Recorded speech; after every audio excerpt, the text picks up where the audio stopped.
Bonjour. La prophétie du chapitre 8 de Daniel concernant les 2300 soirs et matins est l'une des plus remarquables que contient la Bible. Cette chronologie évoque les moments les plus importants du plan de la rédemption. Elle aboutit à un événement aussi inattendu qu'à la première venue de Christ.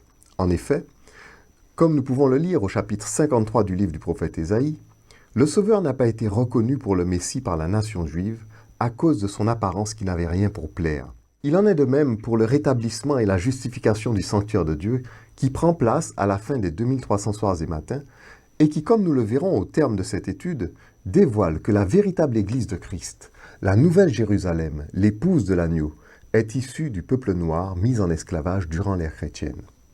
Dans la première partie de notre sujet, nous identifierons les dominations successives cachées sous le symbole du bélier, du bouc et des cornes, chronologie qui aboutissent à l'avènement du dernier grand empire qui entrera en rébellion contre Dieu.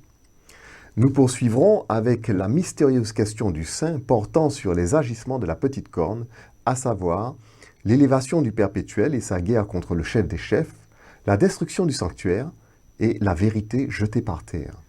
Nous terminerons avec le temps de la fin et la purification du sanctuaire qui met en lumière l'origine nègre de la véritable Église de Dieu, qui est l'épouse de l'agneau.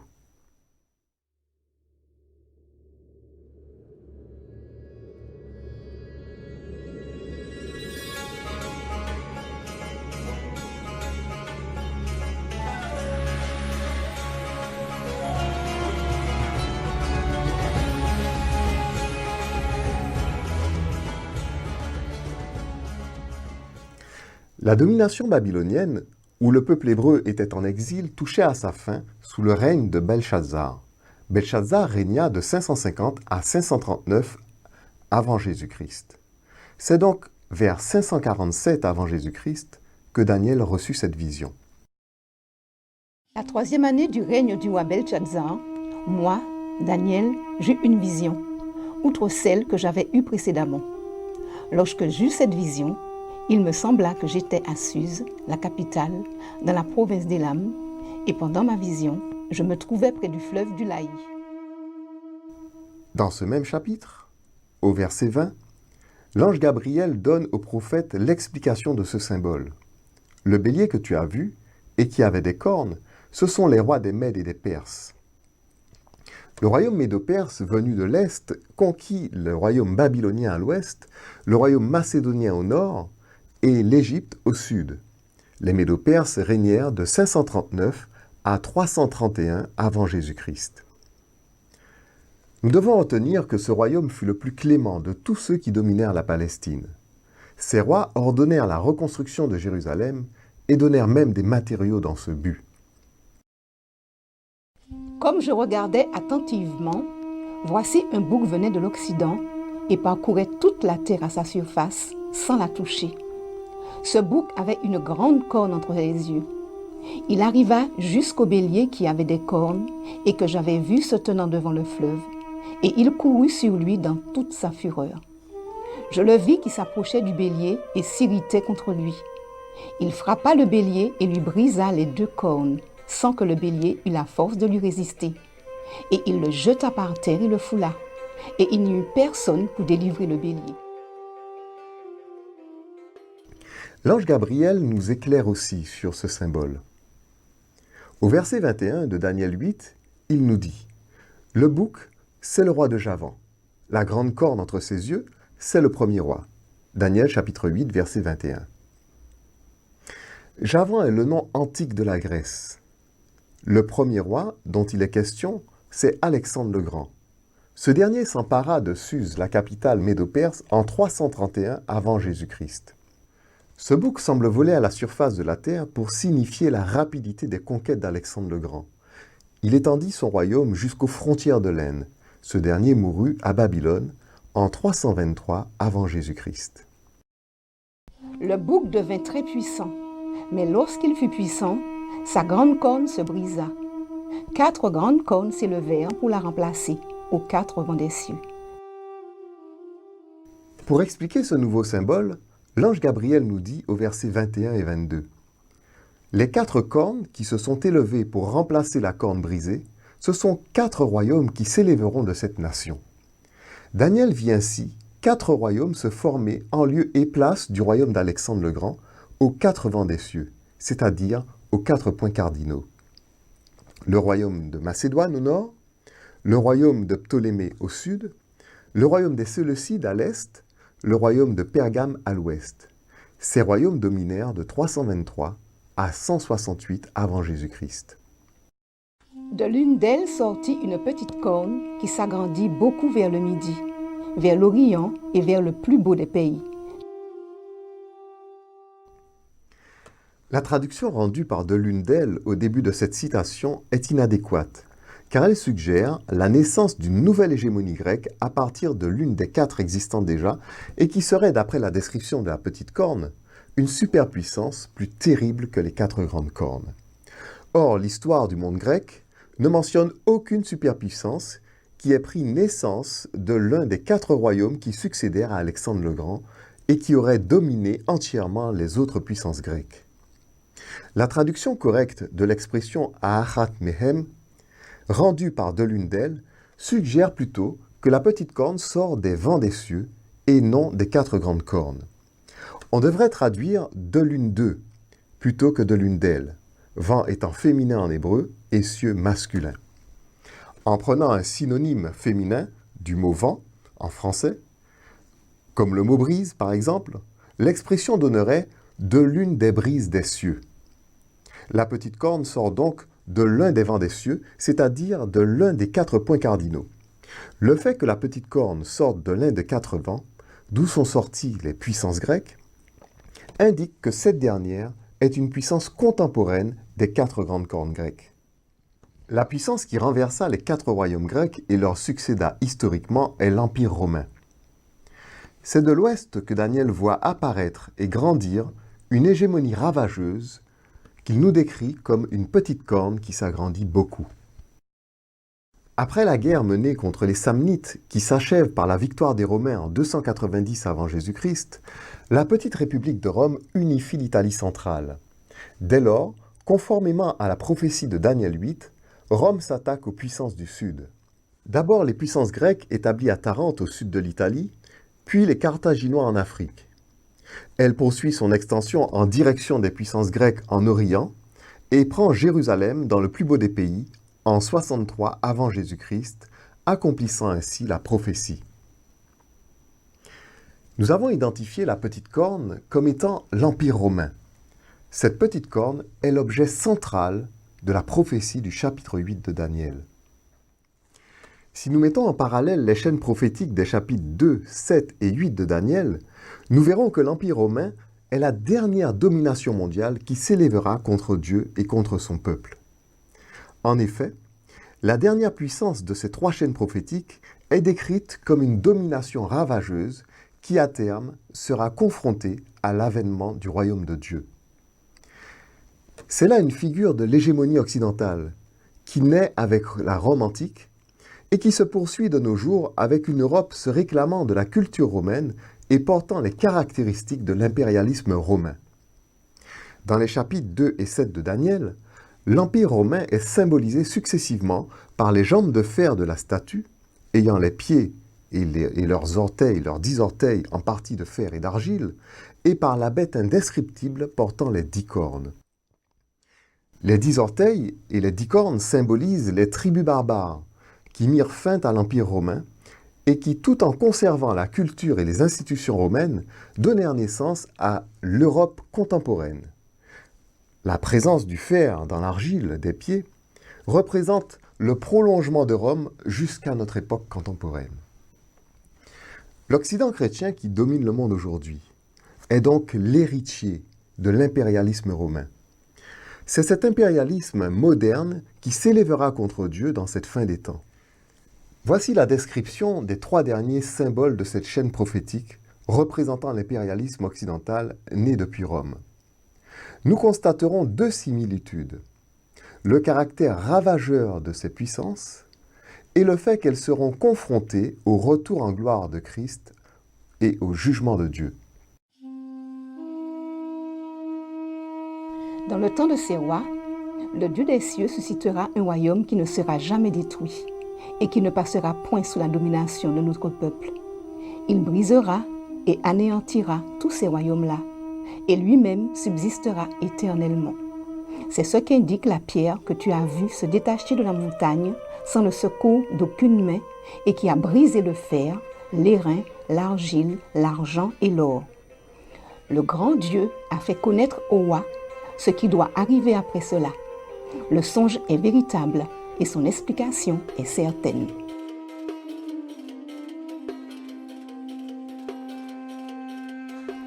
Puis viendra le jugement et on lui ôtera sa domination qui sera détruite et anéantie pour jamais.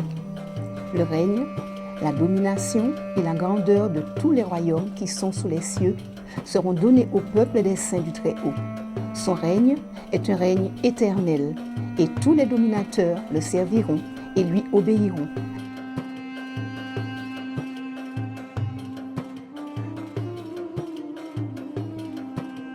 Et il s'élèvera contre le chef des chefs, mais il sera brisé sans l'effort d'aucune main.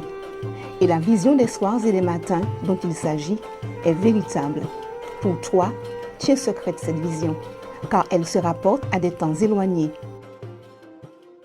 Nous avons identifié le dernier grand empire qui entrera en rébellion contre Dieu. Il entre en scène avec la Rome antique et se prolonge dans l'impérialisme occidental. C'est la fameuse petite corne qui s'agrandit beaucoup. Voici comment Daniel nous décrit les crimes et les exactions de cette dernière au cours des siècles, au chapitre 8 de son livre. De l'une d'elles sortit une petite corne qui s'agrandit beaucoup vers le midi, vers l'Orient et vers le plus beau des pays. Elle s'éleva jusqu'à l'armée des cieux. Elle fit tomber à terre une partie de cette armée et des étoiles, et elle les foula. Elle s'éleva jusqu'au chef de l'armée, lui enleva le sacrifice perpétuel et renversa le lieu de son sanctuaire. L'armée fut livrée avec le sacrifice perpétuel à cause du péché. La corne jeta la vérité par terre et réussit dans ses entreprises. Il s'élèvera un roi impudent et artificieux. Sa puissance s'accroîtra, mais non par sa propre force. Il fera d'incroyables ravages. Il réussira dans ses entreprises. Il détruira les puissants et le peuple des saints. À cause de sa prospérité et du succès de ses ruses, il aura de l'arrogance dans le cœur. Il fera périr beaucoup d'hommes qui vivaient paisiblement. Et il s'élèvera contre le chef des chefs. Mais il sera brisé sans l'effort d'aucune main. Et la vision des soirs et des matins dont il s'agit est véritable. Pour toi, tiens secrète cette vision, car elle se rapporte à des temps éloignés. Dans notre prochain chapitre, nous verrons comment se sont accomplies ces prophéties au cours de l'histoire de notre monde.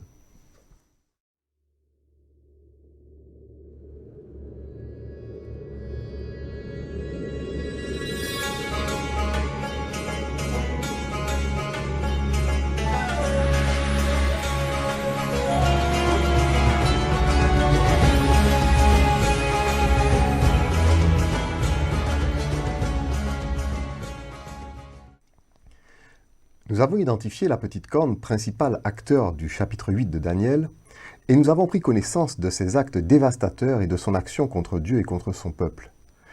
Il s'agit de la domination occidentale de la Rome antique à nos jours. Au versets 13 et 14 de Daniel 8, deux êtres saints entrent en conversation au sujet d'une importante question touchant les actions de cette petite corne.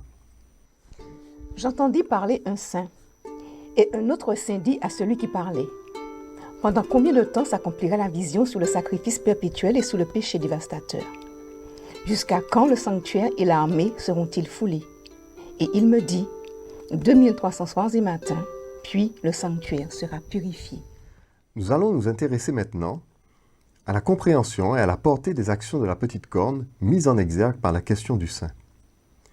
La première chose qui nous saute aux yeux à la lecture de la question du saint, c'est le parallèle évident que cette dernière présente avec les actions de la petite corne. Voici un tableau qui souligne clairement ce parallèle. À gauche, dans notre tableau, la question du saint. Pendant combien de temps s'accomplira la vision sur le perpétuel, le péché dévastateur, le sanctuaire foulé, l'armée foulée? À droite, les actions commises par la petite corne, l'Empire romain. Perpétuel enlevé au chef des chefs, vérité jetée par terre, destruction des puissants, incroyable ravage, sanctuaire renversé, armée livrée. Dans son livre « Le soupir de la terre », à la page 179, édition Vie et Santé, Jacques Doucan, éminent théologien adventiste, fait clairement mention de ce parallèle. Voici ce qu'il nous dit. Pratiquement tous les mots utilisés dans ce verset sont repris de la vision précédente. Vision, perpétuelle, péché, livré, sanctuaire, armée, foulée. Cette question renvoie donc aux agissements de la petite corne. À travers la référence au perpétuel et à tout ce qui s'y rattache, péché, livré, sanctuaire, loi, etc., on perçoit l'allusion à son usurpation de Dieu. À travers la référence à l'armée et à tout ce qui s'y rattache, fit tomber, foulée, on devine une allusion à ces persécutions contre les saints. Jusqu'à quand tout cela devrait-il durer? Jusqu'à quand? Ad matai. La question du saint porte sur la durée des exactions de la petite corne. Dans cette question, seuls les actes de la petite corne sont mentionnés. Nul autre empire ou royaume n'est évoqué. Les 2300 soirs et matins donnés en réponse par l'autre saint ne concernent donc que la période de domination de la petite corne. La théologie adventiste du 7e jour fait démarrer cette période de 2300 soirs et matins sous l'empire médo-perse en 457 avant Jésus-Christ, date du décret de reconstruction de Jérusalem au retour de Babylone. Cela apparaît littéralement comme un hors-sujet, lorsqu'on considère le parallèle clairement défini dans les Écritures entre la question du saint et les actions de la petite corne. Pour arriver à une telle conclusion, les pionniers adventistes ont défini le perpétuel par l'hostilité et la rébellion perpétuelle ou encore continuelle des nations contre Dieu et son peuple. Cela leur permettait d'étendre la question du saint au-delà de son parallèle avec la petite corne et d'y inclure toutes les nations hostiles à Dieu et à son peuple. Voici ce que déclare Uriah Smith, un des pionniers de l'adventisme, dans son livre « La réponse de l'histoire aux prophéties de Daniel », page 55. Par la continuité de la désolation, ou la désolation continue, nous comprenons qu'on veut représenter le paganisme durant toute son histoire. La Médo-Perse était païenne, la Grèce était païenne, Rome dans sa première phase était païenne, tous sont englobés dans le continu. Contrairement aux propos d'Uriah Smith, le royaume médo-perse et l'empire romain, tous deux mentionnés dans Daniel chapitre 8, apparaissent dans la Bible et dans l'histoire en parfaite opposition l'un vis-à-vis de l'autre. En effet, l'empire médo-perse fut un royaume très clément vis-à-vis du peuple d'Israël. Loin d'avoir enlevé le perpétuel et foulé le sanctuaire de Dieu, l'empire médo-perse a contribué au rétablissement du perpétuel et du sanctuaire. La Bible témoigne de la bienveillance des rois perses envers Israël, comme nous pouvons le lire dans le livre d'Esdras. Ainsi parle Cyrus, roi des Perses. L'Éternel, le Dieu des cieux, m'a donné tous les royaumes de la terre, et il m'a commandé de lui bâtir une maison à Jérusalem en Juda. Qui d'entre vous est de son peuple? Que son Dieu soit avec lui, et qu'il monte à Jérusalem en Juda et bâtisse la maison de l'Éternel, le Dieu d'Israël. C'est le Dieu qui est à Jérusalem. Dans tout lieu où séjournent des restes du peuple de l'Éternel, les gens du lieu leur donneront de l'argent, de l'or, des effets et du bétail, avec des offrandes volontaires pour la maison de Dieu qui est à Jérusalem. Dans l'archéologie également, on trouve des preuves de la bienveillance des rois perses vis-à-vis d'Israël et des peuples retenus captifs à Babylone. Le nouveau dictionnaire interactif des éditions Emmaüs nous rapporte ce qui suit. L'édit ordonnant de restituer de nombreuses idoles étrangères à leur sanctuaire d'origine, dont il est question plus haut dans cet article, se trouve inscrit sur le cylindre de Cyrus. Ce cylindre raconte comment Cyrus est entré pacifiquement à Babylone comme un ami, avec l'accord des Babyloniens et selon la volonté du dieu Marduk. Cyrus souhaite que tous les dieux à qui il permet le retour dans leur sanctuaire d'origine, avec les déportés maintenant libérés, prient pour lui. En conclusion, contrairement à la théorie d'Uriah Smith, si certains royaumes païens se sont acharnés contre Dieu et contre son peuple, ce ne fut pas le cas du royaume médo-perse, qui est à l'origine du rétablissement du temple juif et de ses offices. Pour bien comprendre la question du saint, il est essentiel de bien noter qu'elle se rapporte exclusivement aux actions de la petite corne et à aucun autre empire ou royaume, et moins encore à la domination médo-perse, comme nous venons de le voir. Une traduction plus littérale du texte nous donnera une meilleure compréhension de cette prophétie. Voici celle de l'Ancien Testament interlinéaire hébreu-français. Jusqu'à quand cette vision, le perpétuel et la révolte qui dévaste pour donner, et le lieu saint, et l'armée un piétinement. Et il dit à moi, jusqu'à des soirs, des matins, 2300, et sera justifié le lieu saint. La préposition « jusque » marque le terme d'une action. Dans le cas de la question du saint, l'action dont on demande le terme est précisée dans le texte et concerne uniquement la petite corne.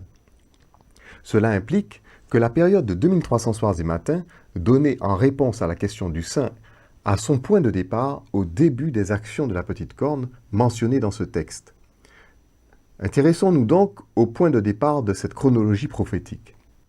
Traduit littéralement, la question du saint nous dit « Jusqu'à quand cette vision, le perpétuel, et la révolte qui dévaste pour donner ?» Nous trouvons cela dans Daniel, chapitre 8, verset 13. C'est dans l'expression « la révolte qui dévaste pour donner » que se trouve la clé du point de départ des 2300 soirs et matins. Le mot hébreu « pécha », traduit par révolte, signifie également en hébreu crime, injustice. On pourrait traduire aussi le crime qui dévaste pour donner ou l'injustice qui dévaste pour donner.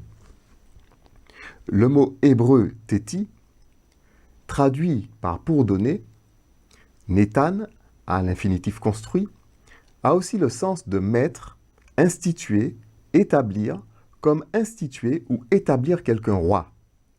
C'est ce mot que nous trouvons dans 1 Samuel, chapitre 12, verset 13. « Voici, l'Éternel a mis, Nathan, sur vous un roi. » Dans la Rome antique, le titre de premier consul, et plus tard d'empereur, s'obtient grâce aux exploits guerriers. C'est par la guerre, l'injustice et le crime que Rome établit sa domination.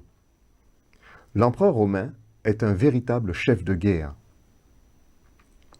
Comme nous l'avons vu, l'expression « la révolte qui dévaste pour donner », énoncée dans la question du saint, signifie la révolte qui dévaste pour instituer, pour établir. Or, d'après le texte de Daniel 8, c'est au moment où Rome commence son extension en direction des puissances dominantes de l'époque, vers le sud premièrement, puis vers l'est, et le plus beau des pays, que commencent les guerres qui lui permettront d'établir sa domination. Dans la première partie de notre sujet, nous avons noté que c'est après avoir unifié l'Italie centrale au terme des guerres contre les Samnites au sud en 290 avant Jésus-Christ, que Rome commence son extension en direction du sud et de l'est, où sont établies les puissances grecques dominantes de l'époque. 290 avant Jésus-Christ est donc le point de départ des dévastations de la petite corne et par conséquent celui des 2300 soirs et matins. Notons que la durée de 2300 soirs et matins, contenue dans la réponse donnée par l'autre saint, englobe les guerres successives de Rome vers le sud et l'est, signifiées par la révolte qui dévaste pour donner, guerres qui établirent la domination romaine. Outre les guerres qui consistaient à établir l'hégémonie romaine sur le monde antique, un autre conflit plus important encore se cachait derrière les actions de la petite corne. Une véritable guerre entre Satan et Jésus, le sauveur du monde, le chef des chefs. Cela implique que sous le symbole de cette petite corne se cache également Satan, le grand chef d'orchestre de la rébellion. Nous le découvrirons dans l'étude des actions de la petite corne contre le chef des chefs et le perpétuel. Comme nous allons le voir, le perpétuel fait bien référence au sacrifice. Elle, mis pour la petite corne, s'éleva jusqu'au chef de l'armée, lui enleva le sacrifice perpétuel et renversa le lieu de son sanctuaire. Daniel 8, verset 11. C'est ce que nous lisons dans la version Louis II de la Bible. Plus littéralement, cela donne « Elle s'agrandit jusqu'au chef de l'armée et de lui érigea » ou encore « éleva » le perpétuel et renversa le lieu de son sanctuaire.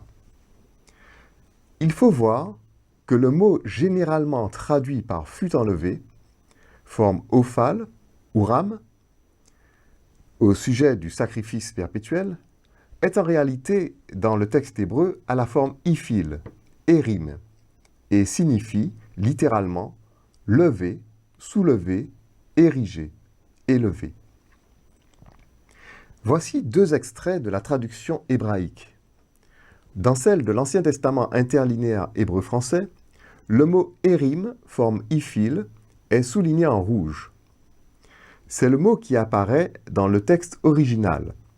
Le mot Uram, forme ophale, que nous avons barré en rouge, signifie être enlevé et a été substitué au mot érim par souci de donner du sens à la phrase.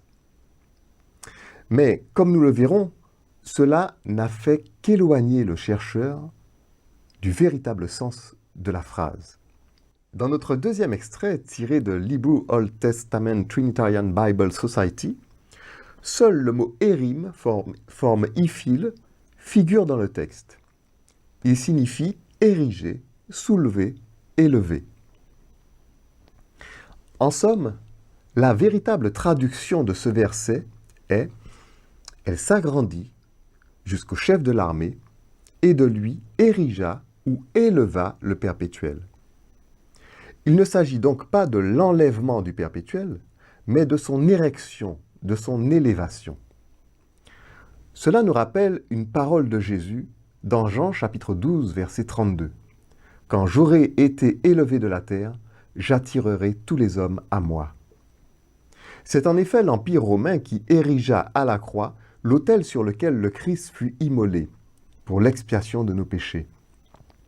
Cet empire ne se doutait pas un instant que cette potence qu'il dressait était pour le sacrifice de l'agneau de Dieu et accomplissait en même temps la prophétie de Daniel 8 annonçant que la petite corne élèverait le sacrifice perpétuel. L'expression « élevé de la terre » était bien connue des Juifs depuis le temps de Moïse lorsqu'il éleva le serpent d'airain. Jésus avait déjà rappelé cet épisode dans Jean chapitre 3 verset 14. Et comme Moïse éleva le serpent dans le désert, il faut de même que le Fils de l'homme soit élevé, afin que quiconque croit en lui ait la vie éternelle. Car Dieu a tant aimé le monde qu'il a donné son Fils unique, afin que quiconque croit en lui ne périsse point, mais qu'il ait la vie éternelle. Lorsque Jésus annonce qu'il sera élevé de la terre, dans Jean 12, verset 32, la réponse de la foule à ce propos montre que ces derniers comprenaient qu'il parlait de sa mise à mort. En effet, dans ce passage, il lui oppose le fait que le Messie demeure éternellement. Maintenant a lieu le jugement de ce monde. Maintenant, le prince de ce monde sera jeté dehors. Et moi, quand j'aurai été élevé de la terre, j'attirerai tous les hommes à moi. En parlant ainsi, il indiquait de quelle mort il devait mourir. La foule lui répondit, « Nous avons appris par la loi que le Christ demeure éternellement. Comment donc dis-tu, il faut que le Fils de l'homme soit élevé? Qui est ce Fils de l'homme » D'autre part, dans ce passage de Jean qui vient d'être évoqué, Jésus fait mention d'un conflit visant à jeter le prince de ce monde dehors. L'expression « jeter dehors » montre qu'il y a conflit, qu'il y aura guerre et qu'une certaine résistance sera opposée. En effet, dans Daniel chapitre 8, outre la guerre que la petite corne fait aux puissants de ce monde, le texte montre qu'elle pousse le conflit jusqu'aux cieux, faisant la guerre au peuple de Dieu, ici-bas, et au chef des chefs dans les cieux. Elle s'éleva jusqu'à l'armée des cieux. Elle fit tomber à terre une partie de cette armée et des étoiles, et elle les foula. Elle s'éleva jusqu'au chef de l'armée, lui enleva le sacrifice perpétuel et renversa le lieu de son sanctuaire. L'armée fut livrée avec le sacrifice perpétuel à cause du péché. La corne jeta la vérité par terre et réussit dans ses entreprises. L'armée des cieux est composée non seulement des anges au service du chef des chefs, mais également du peuple de Dieu ici-bas. À l'époque où devait paraître le Messie, il s'agit du peuple juif. Les étoiles, dans le langage symbolique, peuvent désigner les anges, mais aussi les dirigeants de la nation juive, en la personne des sacrificateurs et des docteurs de la loi. Lorsqu'il est dit que la petite corne fit tomber à terre une partie de cette armée et des étoiles, et elle les foula, cela fait allusion à la grande majorité du peuple juif et de ses dirigeants entraînés par Satan et vaincus par l'incrédulité vis-à-vis de la personne de Jésus et de son œuvre messianique. Devenus esclaves de Satan, ce sont eux qui demandèrent que Jésus soit élevé de la terre sur une croix. Mais poursuivons l'étude de ce texte, et nous verrons comment le chapitre 8 du livre de Daniel nous donne un résumé prophétique de l'histoire racontée dans les évangiles et dans les actes des apôtres.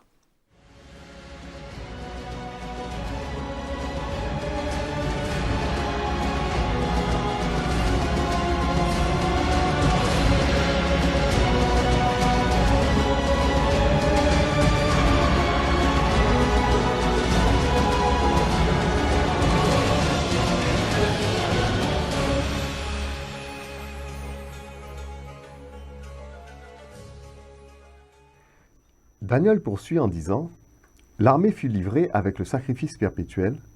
À cause du péché, la corne jeta la vérité par terre et réussit dans ses entreprises. » Dans ce passage, le mot traduit généralement par l'armée est littéralement une armée. D'autre part, le mot traduit par avec ou en plus est littéralement sur ou contre, comme nous pouvons le constater dans cet extrait du dictionnaire hébreu-français Philippe Raymond. La traduction littérale serait « Et une armée lui fut donnée contre le perpétuel. À cause de la révolte, la petite corne jeta la vérité par terre. » Voici en résumé l'histoire de la rédemption décrite dans Daniel chapitre 8. De l'une d'elles sortit une petite corne qui s'agrandit beaucoup vers le midi, vers l'Orient et vers le plus beau des pays. Il s'agit ici des guerres par lesquelles Rome établit sa domination jusqu'en Palestine. Elle s'éleva jusqu'à l'armée des cieux. Elle fit tomber à terre une partie de cette armée et des étoiles, et elle les foula. Ici, c'est le peuple juif vaincu par Satan et se joignant à Rome pour crucifier le Messie. Elle, la petite corne, s'agrandit jusqu'au chef de l'armée, et de lui érigea ou éleva le perpétuel, et renversa la fondation de son sanctuaire. Cela évoque l'Empire romain, élevant malgré lui un autel pour le sacrifice de Jésus, en le condamnant à la croix, puis détruisant Jérusalem et son sanctuaire en l'an 70. Et une armée lui fut donnée contre le perpétuel. Par la révolte, la petite corne jeta la vérité par terre. Après avoir malgré eux contribué à l'immolation de l'agneau, Rome, par ses armées, combattra le christianisme et traquera les disciples de la foi chrétienne qui annoncent les vertus du sacrifice de Christ. Plus tard, elle s'emparera du christianisme, donnant naissance au catholicisme qui en changera les principes, jetant ainsi la vérité par terre. Jésus avait annoncé « Maintenant a lieu le jugement de ce monde. Maintenant, le prince de ce monde sera jeté dehors. Et moi, quand j'aurai été élevé de la terre, j'attirerai tous les hommes à moi. » Jésus indiquait par là qu'à l'heure de sa crucifixion, un jugement aurait lieu. Mais pas seulement, qu'un conflit entre lui et le prince de ce monde éclaterait. En effet, le livre de Daniel témoigne en son chapitre 9 qu'un jugement devait avoir lieu au temps de la crucifixion de Jésus. En disant le jugement de ce monde, Jésus fait ici allusion au monde romain de son époque et au peuple juif. 70 semaines ont été fixées sur ton peuple et sur ta ville sainte pour faire cesser les transgressions et mettre fin au péché, pour expier l'iniquité et amener la justice éternelle, pour sceller la vision et le prophète et pour oindre le saint des saints. Il fera une solide alliance avec plusieurs pour une semaine. Et durant la moitié de la semaine, il fera cesser le sacrifice et l'offrande. Le dévastateur commettra les choses les plus abominables jusqu'à ce que la ruine et ce qui a été résolu fondent sur le dévastateur. Cette chronologie qui démarre en 457 avant Jésus-Christ et qui s'étend sur 490 ans s'achève en l'an 34 de notre ère, soit 3 ans et demi après la crucifixion de Jésus, et annonce à son terme un jugement sur le peuple juif. Cette prophétie prononce aussi la ruine qui fondera sur le dévastateur. Mais l'expression qui retiendra plus particulièrement notre attention est celle où Jésus annonce que quand il aura été élevé de la terre, le prince de ce monde sera jeté dehors. Cette expression cache le conflit, la guerre la plus déterminante qui soit entre Dieu et Satan, entre le bien et le mal. Elle a pour objet notre salut, le salut de l'humanité. La théologie occidentale séculaire n'a qu'une pâle idée du conflit qui a eu lieu à la croix. Le prophète Daniel parle d'une guerre entre l'armée des cieux et l'armée de la petite corne. Une entité représentant non seulement Rome, mais également Satan. Concernant le même conflit, l'Apocalypse parle d'une guerre dans les cieux. Un grand signe parut dans le ciel. Une femme enveloppée du soleil, la lune sous ses pieds et une couronne de 12 étoiles sur sa tête. Elle était enceinte et elle criait, étant en travail et dans les douleurs de l'enfantement. Un autre signe parut encore dans le ciel. Et voici, c'était un grand dragon rouge, ayant 7 têtes et 10 cornes, et sur ses têtes 7 diadèmes. Sa queue entraînait le tiers des étoiles du ciel et les jetait sur la terre. Le dragon se tint devant la femme qui allait enfanter, afin de dévorer son enfant lorsqu'elle aurait enfanté. Elle enfanta un fils qui doit paître toutes les nations avec une verge de fer. Et son enfant fut enlevé vers Dieu et vers son trône. Le dragon rouge représente l'Empire romain qui domine le monde à ce moment et qui, par le massacre des nourrissons décrit dans les évangiles, massacre ordonné par Hérode, chercha à dévorer l'enfant mâle mis au monde par la femme.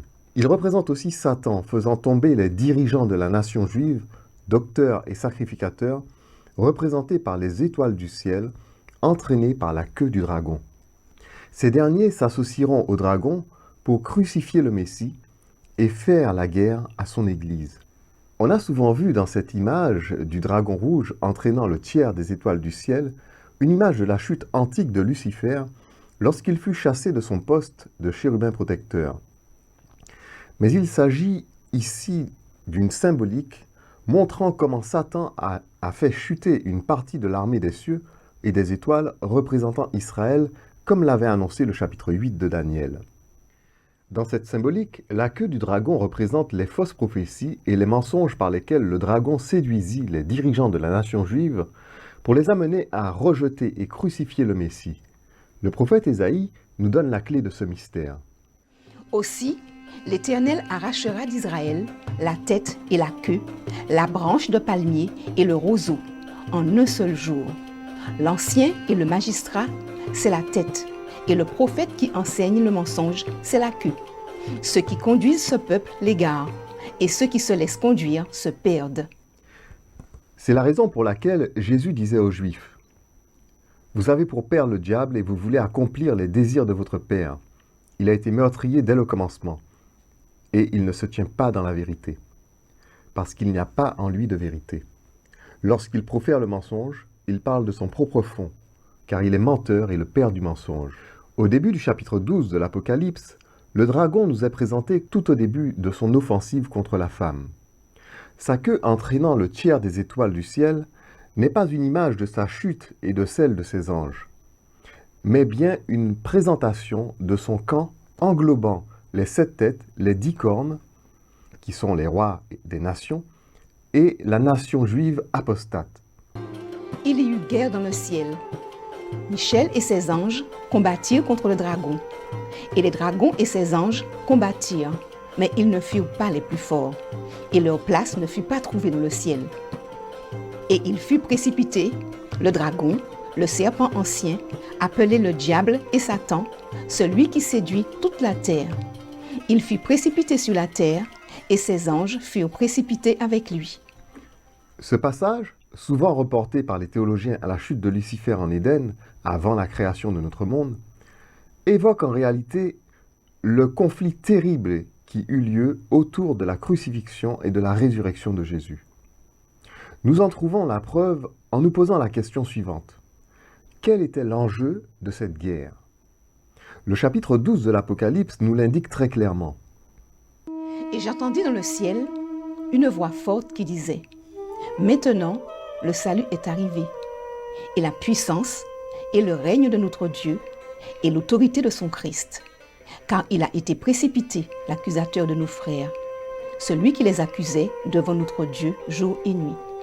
Ils l'ont vaincu à cause du sang de l'agneau et à cause de la parole de leur témoignage, et ils n'ont pas aimé leur vie jusqu'à craindre la mort. C'est pourquoi réjouissez-vous, cieux, et vous qui habitez dans les cieux. Malheur à la terre et à la mer, car le diable est descendu vers vous, animé d'une grande colère, sachant qu'il a peu de temps. » Ce passage montre que l'accusateur des frères a été chassé du ciel où il venait plaider jour et nuit contre les enfants de Dieu. Une telle parole indique que la guerre décrite ici avait pour objet le salut de l'homme. Cette guerre ne peut donc être identifiée à l'antique chute du chérubin protecteur qui a eu lieu lorsque le péché n'était pas encore entré dans notre monde. Mais qu'est-ce qui déclencha cette guerre? Le prophète Zacharie nous en donne la raison. Il me fit voir Josué, le souverain sacrificateur, debout devant l'ange de l'Éternel, et Satan qui se tenait à sa droite pour l'accuser. L'Éternel dit à Satan, « Que l'Éternel te réprime, Satan, que l'Éternel te réprime, lui qui a choisi Jérusalem. N'est-ce pas là un tison arraché du feu? » Or, Josué était couvert de vêtements sales, et il se tenait debout devant l'ange. L'ange, prenant la parole, dit à ceux qui étaient devant lui, « ôtez-lui les vêtements sales. » Puis il dit à Josué, « Vois, je t'enlève ton iniquité, et je te revêts d'habits de fête. Je dis qu'on mette sur sa tête un turban pur. » Et ils mirent un turban pur sur sa tête, et ils lui mirent des vêtements. L'ange de l'Éternel était là. Nous avons ici une image prophétique du ministère accompli par Jésus.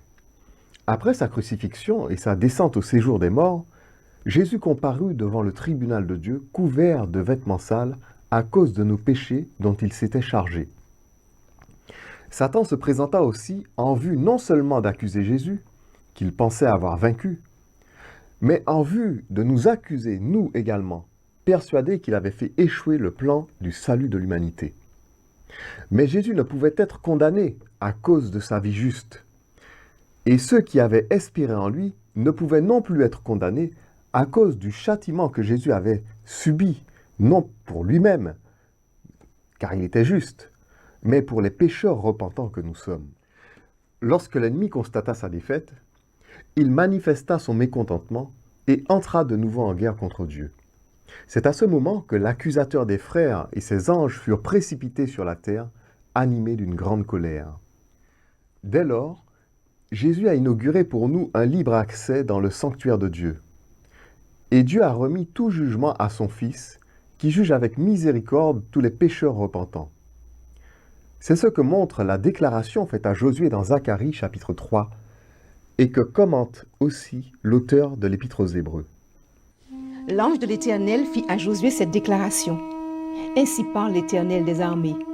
Si tu marches dans mes voies, et si tu observes mes ordres, tu jugeras ma maison, et tu garderas mes parvis, et je te donnerai libre accès parmi ceux qui sont ici. Ainsi donc, frères, puisque nous avons, au moyen du sang de Jésus, une libre entrée dans le sanctuaire par la route nouvelle et vivante qu'il a inaugurée pour nous au travers du voile, c'est-à-dire de sa chair, et puisque nous avons un souverain sacrificateur établi sous la maison de Dieu, approchons-nous avec un cœur sincère, dans la plénitude de la foi, les cœurs purifiés d'une mauvaise conscience et le corps lavé d'une eau pure. » La bataille qui eut lieu à la croix était la plus déterminante de toutes les batailles. Si le plan de la rédemption avait échoué, l'humanité serait perdue et la crédibilité du Créateur serait remise en cause par toutes ses créatures. Si Christ avait été vaincu par l'ennemi, un chaos indescriptible régnerait dans l'univers entier. La victoire à la croix conditionnait la victoire dans toutes les batailles à venir. La justice et la miséricorde de Dieu a été amplement démontrée aux yeux de tout l'univers. Et la liberté qu'il nous offre dans le cadre et dans les liens de la justice de sa loi d'amour a été reconnue comme la seule vraie solution à un monde pacifique et éternel. La guerre entre le bien et le mal n'est pas achevée. La Bible déclare « Et le dragon fut irrité contre la femme et s'en alla faire la guerre au reste de sa postérité, à ceux qui gardent les commandements de Dieu et qui ont le témoignage de Jésus. » Nous sommes en guerre contre Satan et contre ses armées, et nous approchons de la bataille d'Armageddon. Mais la victoire est assurée, car désormais, notre Sauveur part en vainqueur et pour vaincre, comme nous l'affirme le premier sceau d'Apocalypse chapitre 6. Ainsi, le salut de l'humanité et l'honneur du Dieu de miséricorde étaient l'unique objet de l'effroyable guerre décrite dans Daniel 8 et Apocalypse 12. Dans cette deuxième partie, nous avons mis en évidence le point de départ des 2300 soirs et matins, ainsi que la guerre la plus déterminante du plan du salut. La troisième partie de notre sujet portera sur la notion de temps de la fin dans Daniel 8 et le point d'aboutissement des 2300 soirs et matins.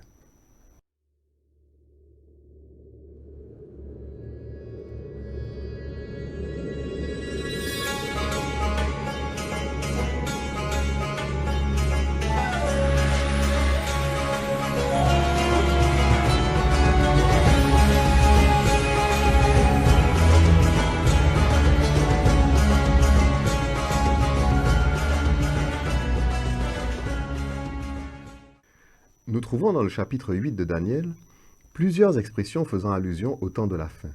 Il me dit, sois attentif, fils de l'homme, car la vision concerne un temps qui sera la fin. Daniel 8, verset 17. Puis il me dit, je vais t'apprendre ce qui arrivera au terme de la colère, car il y a un temps marqué pour la fin. Daniel 8, verset 19. Et la vision des soirs et des matins dont il s'agit est véritable. Pour toi, tiens secrète cette vision, car elle se rapporte à des temps éloignés. Daniel 8, verset 26. Les théologiens qui interprètent généralement ces passages en font une seule et même chose, qui évoquerait de manière absolue le même instant. Nous verrons dans ce chapitre que le temps de la fin est découpé en étapes spécifiques, signifiées par des expressions bien particulières. Les différentes expressions que nous avons mises en gras dans ces textes désignent chacune un aspect différent du temps de la fin. Nous commencerons par la dernière, celle de Daniel, chapitre 8, verset 26. Et la vision des soirs et des matins dont il s'agit est véritable. Pour toi, tiens secrète cette vision, car elle se rapporte à des temps éloignés. L'ange dit ici la vision des soirs et des matins. Il s'agit donc des 2300 soirs et matins dans leur ensemble. Puis il ajoute cette vision est pour des temps éloignés. Il est assez clair ici que c'est l'ensemble de la vision des 2300 soirs et matins qui est dite pour des temps éloignés, et pas que son aboutissement, comme le pensent certains. Si l'ensemble de la vision des 2300 soirs et matins, de son début à son terme, est pour des temps éloignés, la bonne question serait « éloigné de quoi ou de qui ?» La seule réponse valable, celle qui coule de source, est que cette vision, celle des 2300 soirs et matins, est pour des temps éloignés de l'époque de Daniel et par conséquent éloignée de celle du royaume médo-perse sous lequel vécut le prophète Daniel. Si nous tenons compte que les faits évoqués dans la question du saint se rapportent essentiellement à la petite corne et que les 2300 soirs et matins commencent avec ses conquêtes vers le sud en 290 avant Jésus-Christ, alors nous constatons que 257 ans séparent l'accomplissement de la vision des 2300 soirs et matins de l'époque où Daniel reçut la vision. Daniel reçut cette vision 8 ans avant que les Perses ne s'emparent de Babylone en 539 avant Jésus-Christ. L'accomplissement de cette vision est donc séparé du temps de la domination médo-perse de 249 ans. D'autre part, 167 ans séparent le décret d'Artaxerxès, ordonnant de rebâtir Jérusalem, de la puissance romaine qui apparaît au début des 2300 soirs et matins et qui plus tard détruira le sanctuaire. Les adventistes soutiennent que la date du décret de reconstruction émis par Artaxerxès, roi des Perses en 457 avant Jésus-Christ, est le point de départ des 2300 soirs et matins. Si tel était le cas, cette vision ne serait éloignée ni de Daniel, ni du règne médo-perse. Ils basent leurs propos sur Daniel, chapitre 9, verset 24. 70 semaines ont été fixées sur ton peuple et sur ta ville sainte pour faire cesser les transgressions. Pour étayer leur affirmation, ils soutiennent que le mot khatak, au nifal, traduit par être fixé ou être déterminé, signifierait littéralement retranché de ou coupé. Uriah Smith déclare dans la réponse de l'histoire aux prophéties de Daniel, page 68, « La parole fixée qui se trouve dans cette phrase est une traduction de l'hébreu nechatak, qui est basée sur un radical primitif que Strong définit comme signifiant coupé, c'est-à-dire, au sens figuré, décrété, déterminé, ce dernier par implication. » Dans la tragédie des siècles d'Ellen G. White, une des pionnières adventistes, nous lisons le commentaire suivant concernant ce passage. Le verbe traduit ici par déterminer signifie littéralement retrancher. La tragédie des siècles, page 352. Mais contrairement à ce qu'affirme Uriah Smith, il se trouve que le dictionnaire Strong définit le mot khatak lui-même comme étant une racine primaire. Il ne saurait donc venir de la racine kara, qui signifie couper en hébreu.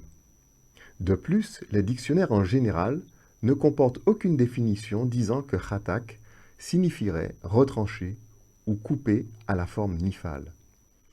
Si nous cherchons un parallèle entre la question du saint et le chapitre 9 de Daniel, où se trouve la chronologie des 70 semaines donnée par l'ange Gabriel, nous ne trouverons pas ce parallèle dans la date du décret de reconstruction de Jérusalem. Voici un tableau qui établit un parallèle entre le chapitre 8 et le chapitre 9 de Daniel. Si nous lisons le chapitre 9 de Daniel, concernant les 70 semaines, nous constaterons que le seul parallèle qui peut être établi avec la question du saint se trouve dans la venue d'un personnage décrit comme le chef d'un peuple qui viendra, que nous avons placé dans la colonne de droite.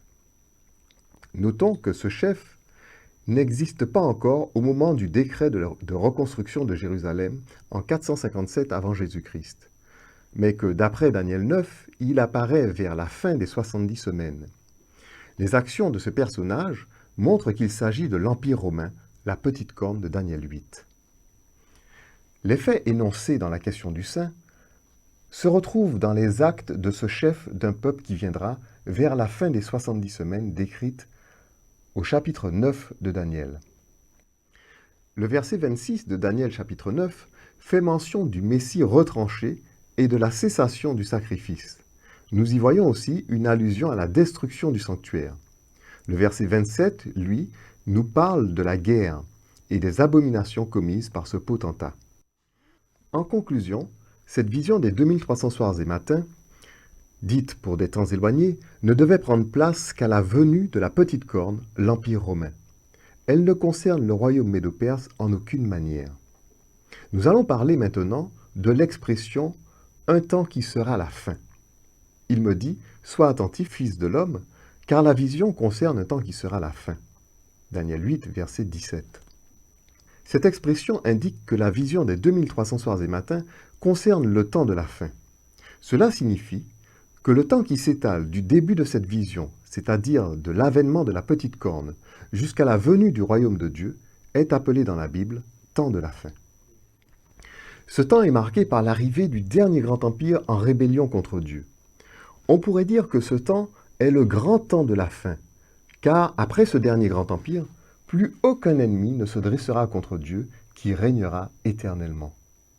Dans ce tableau, nous avons mis sous forme de strates les 3 chaînes prophétiques de Daniel, celles des chapitres 2, 7 et 8 à partir de la domination perse. Nous avons vu dans la première partie de notre sujet que le dernier empire de chacune de ces chaînes représentait l'impérialisme occidental de la Rome antique à nos jours. Nous avons également vu que cet empire était une puissance dévastatrice qui, à terme, serait confrontée au jugement de Dieu et à la venue de son royaume. L'arrivée de ce dernier grand empire en 290 avant Jésus-Christ marque le début du temps de la fin, car après cette domination, plus aucun potentat ou tyran ne dominera le monde, car le royaume de Dieu sera venu. En proclamant « Repentez-vous, car le royaume des cieux est proche », Jean le Baptiste, Jésus et plus tard ses disciples maintenaient vivante dans l'esprit de tous la certitude que nous sommes dans le temps de la fin et que toutes les générations nées sous le dernier grand empire prophétique qui devait paraître avant le royaume des cieux sont participantes de ce temps de la fin. Ainsi, Dieu a voulu que depuis l'avènement de la petite corne, l'humanité garde constamment à l'esprit que nous sommes dans le temps de la fin. Les disciples de Christ et toutes les générations qui suivirent ont depuis lors toujours cru que la fin est proche et n'ont eu de cesse de hâter par leur zèle la venue du royaume des cieux. C'est sous ce dernier grand empire que le Saint Livre s'est répandu sur toute la terre et en toute langue, préparant ainsi l'heure de la dernière épreuve qui scellera le sort de chacun pour l'éternité. Petits enfants, c'est la dernière heure. Et comme vous avez appris qu'un antéchrist vient, il y a maintenant plusieurs antéchrists. Par là, nous connaissons que c'est la dernière heure. 1 Jean, chapitre 2, verset 18. Le temps de la fin s'achèvera au terme de la colère. Puis il me dit, « Je vais t'apprendre ce qui arrivera au terme de la colère, car il y a un temps marqué pour la fin. » Daniel, chapitre 8, verset 19. L'expression « terme de la colère » fait allusion aux 7 derniers fléaux qui, dans le livre de l'Apocalypse, marquent la fin du règne de Satan sur ce monde et son enchaînement dans l'abîme pour 1000 ans avant sa destruction définitive. Mais l'expression qui devrait le plus attirer notre attention est celle signifiée par le temps marqué pour la fin. Cette expression est un signe prophétique majeur pour chaque croyant de notre génération, car elle nous indique que nous vivons à proximité du temps de la colère de Dieu et nous invite à la plus grande vigilance. Cette expression, nous la retrouvons 3 fois de suite dans le livre de Daniel, une fois au chapitre 8 et 2 fois au chapitre 11. Puis il me dit, « Je vais t'apprendre ce qui arrivera au terme de la colère, car il y a un temps marqué pour la fin. » Daniel 8, verset 19. Les 2 rois chercheront en leur cœur à faire le mal, et à la même table, ils parleront avec fausseté. Mais cela ne réussira pas, car la fin n'arrivera qu'au temps marqué. Daniel 11, verset 27. Quelques-uns des hommes sages succomberont, afin qu'ils soient épurés, purifiés et blanchis, jusqu'au temps de la fin, car elle n'arrivera qu'au temps marqué. Daniel 11, verset 35. Dans le chapitre 11 de Daniel, l'expression « il y a un temps marqué pour la fin » apparaît 2 fois dans le cours de l'histoire prophétique, au verset 27 et 35, indiquant que ce temps est encore à venir. Puis, au verset 40, ce temps marqué pour la fin nous est décrit. Au temps de la fin, le roi du Midi se heurtera contre lui, et le roi du Septentrion fondra sur lui comme une tempête. Daniel 11, verset 40. C'est donc une guerre entre le Sud et le Nord qui est le signe du temps marqué pour la fin. En 1990, un événement significatif ayant tous les aspects du texte prophétique de Daniel, chapitre 11, verset 40, se produisit. Il s'agit d'une guerre qui porta le nom « Tempête du désert ».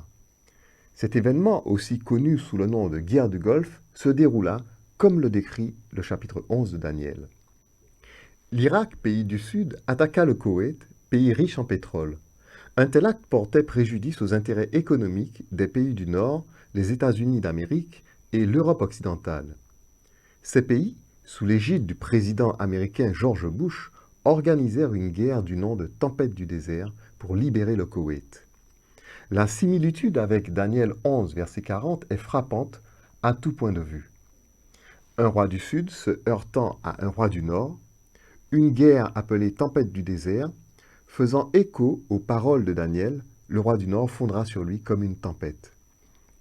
La guerre du Golfe fut en effet une guerre très aérienne, menée par des avions de chasse et des bombardements de missiles lancés depuis des navires de guerre. Un autre texte prophétique de la Bible annonçait le même événement. Il s'agit de la 6e trompette de l'Apocalypse. Le 6e ange sonna de la trompette, et j'entendis une voix venant des 4 cornes de l'autel d'or qui est devant Dieu, et disant au 6e ange qui avait la trompette, « délie les 4 anges qui sont liés sur le grand fleuve d'Euphrate et les 4 anges qui étaient prêts pour l'heure, le jour, le mois et l'année furent déliés afin qu'ils tuassent le tiers des hommes. 4 anges, tout comme 4 vents, désignent les 4 points cardinaux, comme dans Apocalypse chapitre 7, verset 1, ou Matthieu 24, verset 31. Cela montre que c'est l'Euphrate géographique qui est ici désigné. Ainsi, la 6e trompette de l'Apocalypse nous annonce une guerre sur les rives de l'Euphrate. Ce fut le cas de la guerre du Golfe. Cette guerre particulière que Daniel désigne comme signe du temps marqué pour la fin. Depuis la première guerre du Golfe en 1990, le signe mentionné dans la 6e trompette annonçant la guerre sur les rives de l'Euphrate n'a eu de cesse de s'accomplir, avertissant les hommes que nous sommes entrés dans le temps marqué pour la fin. Un temps qui nous rapproche du temps de la colère de Dieu, exprimé dans la 7e trompette, 7e et dernière trompette de l'Apocalypse. Guerre du Golfe, tempête du désert en 1990. Guerre du Golfe, renard du désert en 2003. Guerre contre Daesh en Irak en août 2014. Et guerre contre la Syrie en 2014. Les 2300 soirs et matins correspondent à 2300 ans qui commencent en 290 avant Jésus-Christ avec l'arrivée du dernier grand empire en rébellion contre Dieu et s'achève dans le temps marqué pour la fin que nous sommes en train de vivre et qui a débuté en 1990 lorsqu'éclata le premier conflit sur les rives de l'Euphrate. En se basant sur le texte de la Genèse, dans Genèse chapitre 1 verset 5, définissant le jour par la succession d'un soir et de matin, il y eut un soir, il y eut un matin, ce fut le premier jour, on peut définir les 2300 soirs et matins comme étant 2300 jours prophétiques. Puis, en se basant sur le texte prophétique donnant pour valeur un an à un jour prophétique, comme l'indique Ézéchiel 4, verset 6 et Nombre chapitre 14, verset 34, on peut attribuer aux 2300 soirs et matins une valeur de 2300 ans. Le point de départ de cette chronologie étant 290 avant Jésus-Christ, 2300 moins 290 nous amène à l'année 2010 de notre ère, année qui tombe dans le temps marqué pour la fin, un temps marqué par des conflits sur les rives de l'Euphrate. C'est donc en 2010 de notre ère qu'a eu lieu la justification du sanctuaire annoncée par l'être saint de Daniel 8. Les adventistes soutiennent que 1844 est l'année où se sont achevés les 2300 soirs et matins et où a eu lieu la purification du sanctuaire, soit 146 ans avant que s'accomplisse le signe du temps marqué pour la fin, ce qui montre que leur interprétation est erronée. En 1844, à l'appel de William Miller, un évangélique baptiste croyant que la purification du sanctuaire correspondait au retour en gloire de Christ, des foules attendirent la fin du monde, mais en vain. Voulant corriger l'erreur commise par William Miller, l'adventisme a cru voir dans cette expérience l'accomplissement de la fête des expiations et a conclu qu'il y a bien eu une venue de Jésus, mais non pas sur la terre, mais dans le lieu très saint du sanctuaire céleste. Nous verrons dans la 4e partie de notre sujet que la purification du sanctuaire ne correspond pas à l'accomplissement du Kippour, jour des expiations. Si une prophétie s'est accomplie en 1844, il s'agirait plutôt de celle de la parabole des 10 vierges. En effet, en 1844, de nombreux chrétiens de toutes dénominations se rassemblèrent pour attendre le retour en gloire de Christ. Mais ils connurent la même déception que les 10 vierges de la parabole. Selon la prophétie, toutes s'assoupirent et s'endormirent. Les adventistes soutiennent que le cri de minuit s'est accompli en 1844, quasiment simultanément avec le temps de la déception correspondant à l'assoupissement des vierges. Mais c'est maintenant, au terme des 2300 soirs et matins, que se fait entendre le véritable cri de minuit qui, comme nous le verrons, nous parle bien des noces de l'agneau. Depuis 1990, les guerres n'ont jamais cessé sur les rives de l'Euphrate, de l'Irak à la Syrie et jusqu'en Turquie, manifestant le signe du temps marqué pour la fin. Cette année marque aussi la généralisation du téléphone portable et d'Internet qui ont profondément changé notre société, la disposant ainsi à la disparition de la monnaie fiduciaire et préparant le terrain à la marque de la bête décrite dans Apocalypse chapitre 13. C'est aussi dans ce temps marqué pour la fin qui a commencé en 1990 que se sont achevés en 2010 les 2300 soirs et matins et que Dieu a opéré la justification du sanctuaire que nous traiterons dans la 4e partie de notre sujet.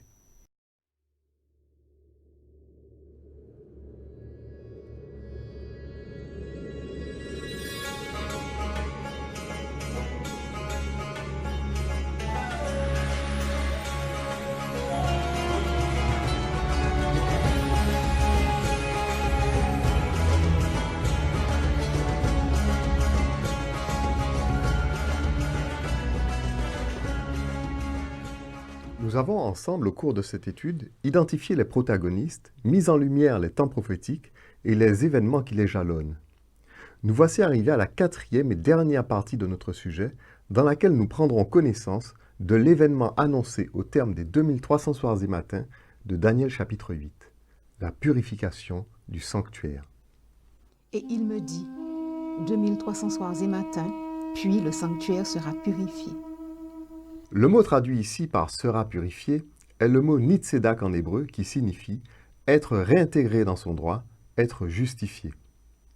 L'idée la plus répandue sur ce verset est celle des adventistes du 7e jour. Ils pensent que la purification du sanctuaire ici mentionnée est l'accomplissement de la fête des expiations appelée Yom Kippour. Ils croient qu'en 1844, Jésus serait rentré dans le lieu très saint du sanctuaire céleste pour commencer le jugement qu'ils appellent jugement investigatif.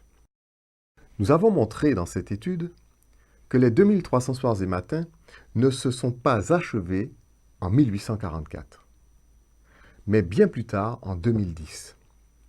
Dans cette partie de notre sujet, nous montrerons que la purification du sanctuaire ne concerne pas le Kippour. Que s'est-il passé en 2010 au terme des 2300 soirs et matins? Qu'est-ce vraiment que la purification, ou plus précisément la justification du sanctuaire, dont parle le prophète Daniel au chapitre 8 de son livre? La réponse se trouve dans la question du saint. Le saint déclare que le sanctuaire a été détruit par la petite corne et la vérité jetée par terre. Dans la Bible, toutes les fois où le sanctuaire de Dieu a été nouvellement bâti, ou qu'il a été profané ou détruit, il a fallu le purifier et le justifier par des sacrifices afin qu'il soit agréé de Dieu avant sa mise en service. Prenons l'exemple des tabernacles dressés par Moïse et Salomon. Bien qu'ayant été inspirés de Dieu et bâtis par des hommes guidés par le Saint-Esprit, il a fallu qu'ils soient purifiés par des sacrifices pour qu'ils soient agréés de Dieu et que Dieu y établisse sa demeure. Il plaça l'autel des holocaustes à l'entrée du tabernacle, de la tente d'assignation, et il offrit l'holocauste et l'offrande, comme l'Éternel l'avait ordonné à Moïse. Il fit pareillement l'aspersion avec le sang sur le tabernacle et sur tous les ustensiles du culte. Et presque tout, d'après la loi, est purifié avec du sang, et sans effusion de sang, il n'y a pas de pardon. Il était donc nécessaire, puisque les images des choses qui sont dans les cieux devaient être purifiées de cette manière, que les choses célestes elles-mêmes le fussent par des sacrifices plus excellents que ceux-là. Le roi Salomon et toute l'assemblée d'Israël, convoqués auprès de lui, se tinrent devant l'arche. Ils sacrifièrent des brebis et des bœufs qui ne purent être ni comptés ni dénombrés à cause de leur multitude. Les sacrificateurs ne purent pas rester pour faire le service à cause de la nuée, car la gloire de l'Éternel remplissait la maison de l'Éternel. Au retour de Babylone, Esdras et ses compagnons, après avoir rebâti le temple qui avait été détruit par Nebuchadnezzar, le consacrèrent à Dieu par des sacrifices afin qu'il soit justifié. Ils offrirent pour la dédicace de cette maison de Dieu 100 taureaux, 200 béliers, 400 agneaux, et comme victime expiatoire pour tout Israël, 12 boucs, d'après le nombre des tribus d'Israël. On pourrait encore parler de la purification du temple du temps d'Ézéchias, dans 2 Chroniques, chapitre 29. Dans l'Ancien Testament, Dieu appelle Jérusalem son épouse, pour l'unique raison que le temple qui s'y trouve lui a été consacré et dédié afin qu'il y demeure. Cette consécration s'est opérée par les sacrifices destinés à purifier le sanctuaire. Pour l'amour de Sion, je ne me tairai point. Pour l'amour de Jérusalem, je ne prendrai point de repos, jusqu'à ce que son salut paraisse comme l'aurore et sa délivrance comme un flambeau qui s'allume. Alors, les nations verront ton salut, et tous les rois ta gloire. Et l'on t'appellera de nom nouveau que la bouche de l'Éternel déterminera. Tu seras une couronne éclatante dans la main de l'Éternel, un turban royal dans la main de ton Dieu. On ne te nommera plus délaissé, on ne nommera plus ta terre désolation, mais on t'appellera mon plaisir en elle, et l'on appellera ta terre épouse, car l'Éternel met son plaisir en toi, et ta terre aura un époux. D'après la Bible, le sanctuaire détruit par la petite corne devait rester ainsi au cours de la période des 2300 soirs et matins. Sa purification, annoncée au terme de cette période, implique son relèvement. Mais la parole annonce qu'il ne sera pas rétabli à Jérusalem et qu'il ne sera pas rétabli matériellement ici-bas. En effet, le temple justifié au terme des 2300 soirs et matins n'est autre que la nouvelle Jérusalem, appelée dans l'Apocalypse de Jésus-Christ l'épouse de l'agneau. Tandis que la véritable Jérusalem, celle décrite dans l'Apocalypse, sera établie, la Jérusalem terrestre, en revanche, restera foulée aux pieds jusqu'au terme du temps de grâce, c'est-à-dire jusqu'au terme du temps des nations, comme Jésus l'a annoncé dans Luc chapitre 21, verset 24. Ce dont parle le prophète Daniel en disant 2300 soirs et matins, puis le sanctuaire sera justifié, se trouve décrit dans le livre de l'Apocalypse et a eu son accomplissement en 2010 de notre ère, au terme des 2300 soirs et matins. Réjouissons-nous et soyons dans l'allégresse, et donnons-lui gloire, car les noces de l'agneau sont venues, et son épouse s'est préparée, et il lui a été donné de se revêtir de fin lin, éclatant pur, car le fin lin, ce sont les œuvres justes des saints. Dans ce passage, c'est l'épouse, la nouvelle Jérusalem décrite au chapitre 21 de l'Apocalypse, qui se prépare à ses noces. Le mot traduit par « œuvre juste » dans l'expression « les œuvres justes des saints » est dikaiomata en grec. Il signifie littéralement, tout comme nitsedak en hébreu, justifier, rétablir dans son droit, réparer une faute. Le vêtement de fin lin éclatant pur que revêt l'épouse, c'est le vêtement de la justice des saints. La doctrine adventiste avance que le Kippour, c'est-à-dire la fête des expiations, aurait commencé en 1844. Mais d'après la Bible, qu'est-ce que vraiment le Kippour? Aurait-il pu avoir lieu en 1844? Le Yom Kippour, ou jour des expiations, avait lieu au 7e mois de l'année juive, le 10e jour du mois.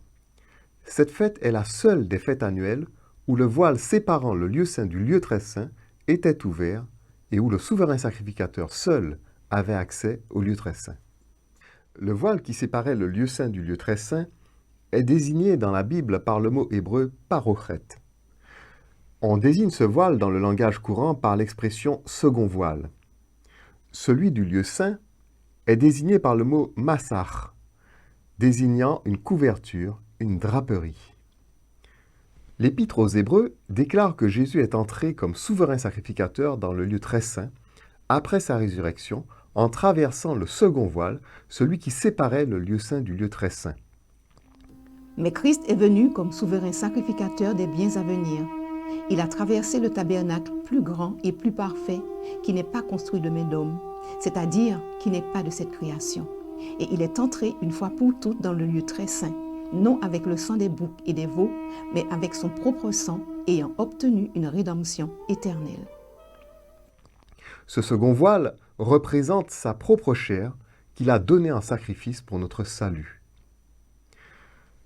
Le chapitre 16 du Lévitique témoigne que la seule fête où le souverain sacrificateur, revêtu de ses habits sacrés, entrait dans le lieu très saint était le Kippour, que l'on appelle fête des expiations. Or, ce fut le cas lorsque Jésus est entré après sa résurrection dans le lieu très saint comme souverain sacrificateur. Le sens littéral du mot expiation, c'est châtiment. Le mot expier signifie littéralement réparer une faute par la peine qu'on subit. En réalité, le Kippour représente avant tout le châtiment. Ce châtiment est représenté par deux événements décrits dans la Bible. Premièrement, le châtiment qui nous donne la paix, celui qui détourne de nous la colère à venir et la géhenne, et que Jésus a subi pour nous. Deuxièmement, le châtiment des impénitents qui n'auront pas accepté le sacrifice de Christ. À ces deux événements, la Bible indique très clairement que le lieu très saint du sanctuaire céleste a été ouvert. C'est l'accomplissement du Kippour. Comme nous l'avons dit, d'après Lévitique, chapitre 16, le Kippour était la seule fête où le lieu très saint était accessible. Il n'était pas permis d'y entrer en tout temps. De plus, les vêtements spéciaux de souverain sacrificateur étaient réservés à cette fête. C'est dans le lieu très saint que Dieu résidait entre les deux chérubins sur le propitiatoire de l'arche.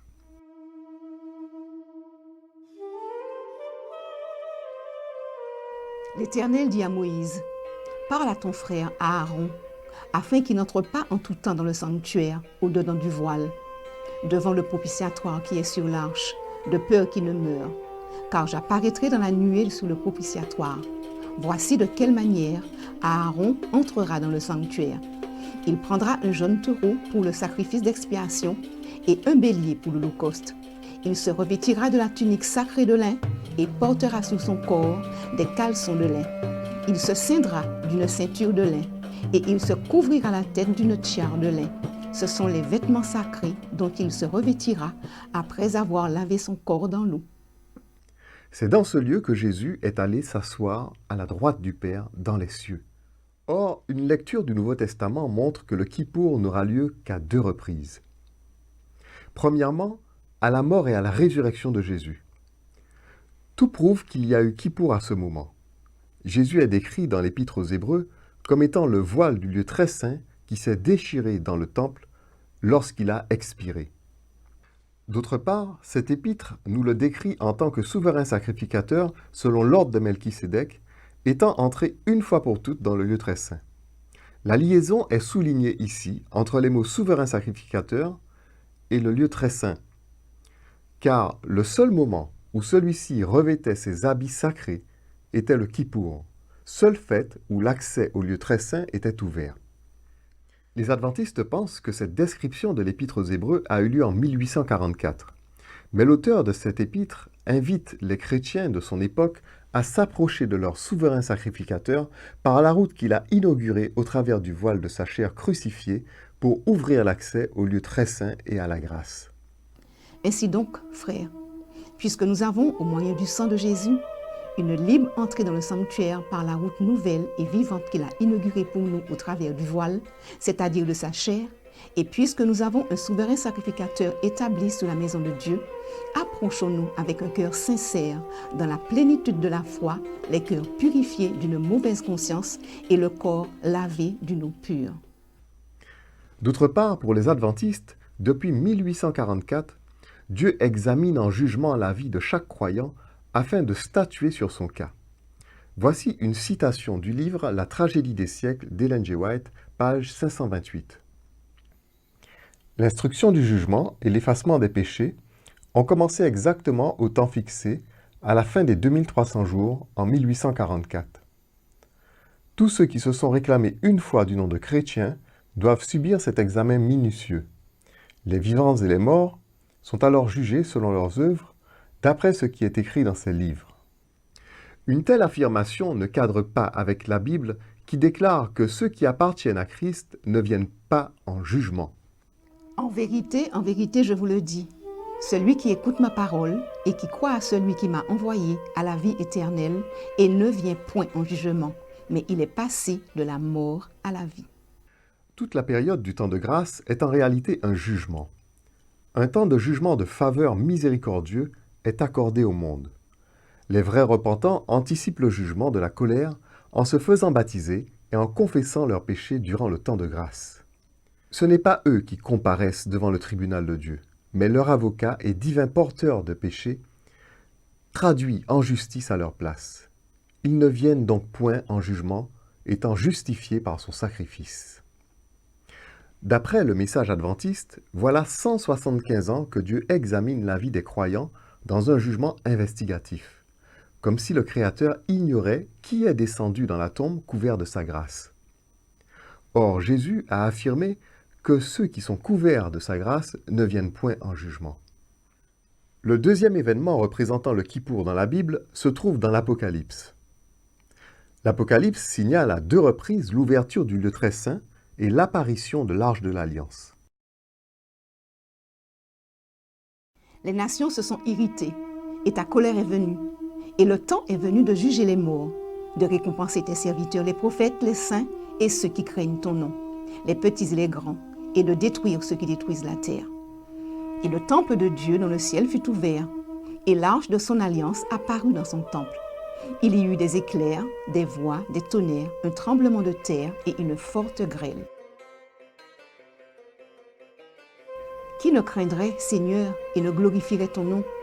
Car seul tu es saint, et toutes les nations viendront et se prosterneront devant toi, parce que tes jugements ont été manifestés. Après cela, je regardai, et le temple du tabernacle du témoignage fut ouvert dans le ciel, et les 7 anges qui tenaient les 7 fléaux sortirent du temple, revêtus de lin pur, éclatant, et ayant des ceintures d'or autour de la poitrine. Dans ces 2 passages, où il est question de l'ouverture du temple de Dieu, on voit que l'Arche de l'Alliance apparaît.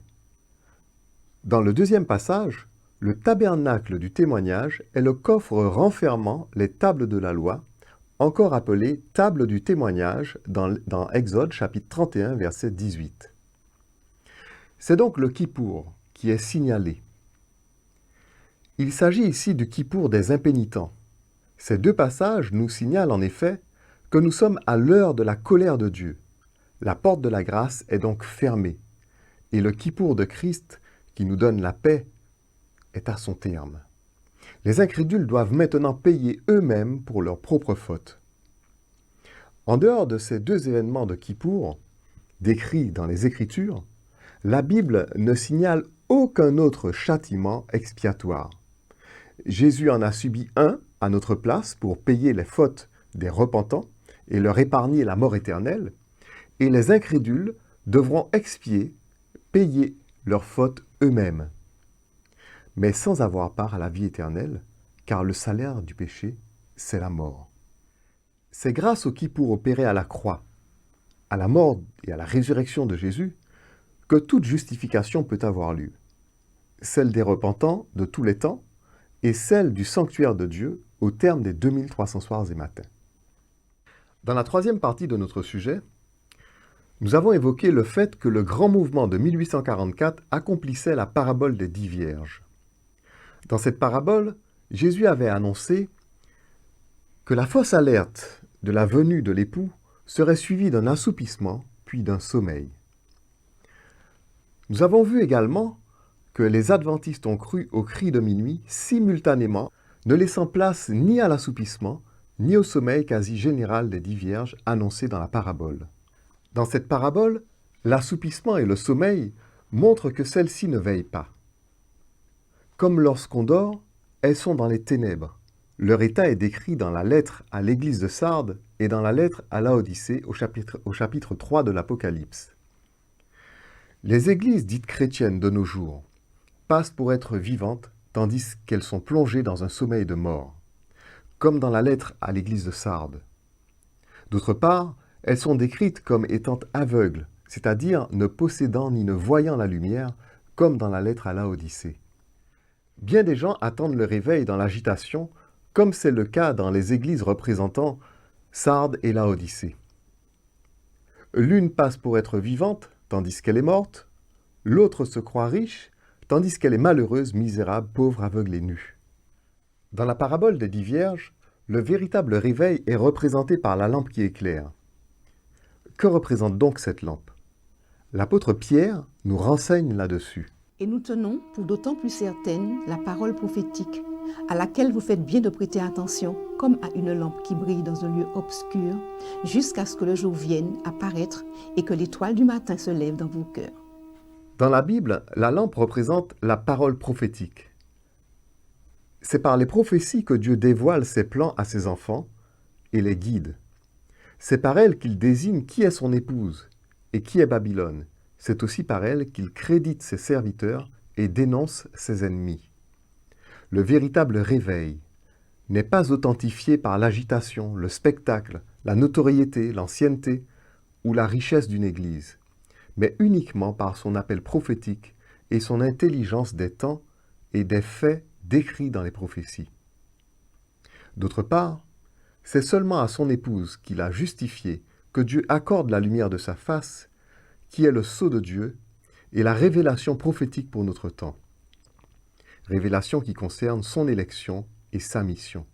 Parle à Aaron et à ses fils et dis, vous bénirez ainsi les enfants d'Israël. Vous leur direz, que l'Éternel te bénisse et qu'il te garde. Que l'Éternel fasse luire sa face sur toi et qu'il t'accorde sa grâce. Que l'Éternel tourne sa face vers toi et qu'il te donne la paix. C'est ainsi qu'ils mettront mon nom sur les enfants d'Israël et je les bénirai. Je regardai et voici l'agneau se tenait sous la montagne de Sion et avec lui 144 000 qui avaient son nom et le nom de son père écrit sur leur front. C'est maintenant l'heure du réveil, c'est maintenant le cri de minuit, car l'époux est à la porte. Les noces ont eu lieu, et l'époux vient bientôt chercher son épouse pour le festin des noces. Nous expliquerons ce sujet plus en détail dans la suite de notre étude. Comme nous l'avons vu, la justification du sanctuaire décrite dans Daniel 8 trouve son accomplissement dans les noces de l'agneau, représentées par la justification de la Nouvelle Jérusalem, la femme de l'agneau. Lorsqu'on entreprend de bâtir une maison, le premier instrument que l'on prend est un instrument de mesure. Plusieurs textes de la Bible annonçaient l'édification de la Nouvelle Jérusalem et son alliance par la justification avec son époux. Je levai les yeux et je regardai. Et voici, il y avait un homme tenant dans la main un cordeau pour mesurer. Je dis, où vas-tu?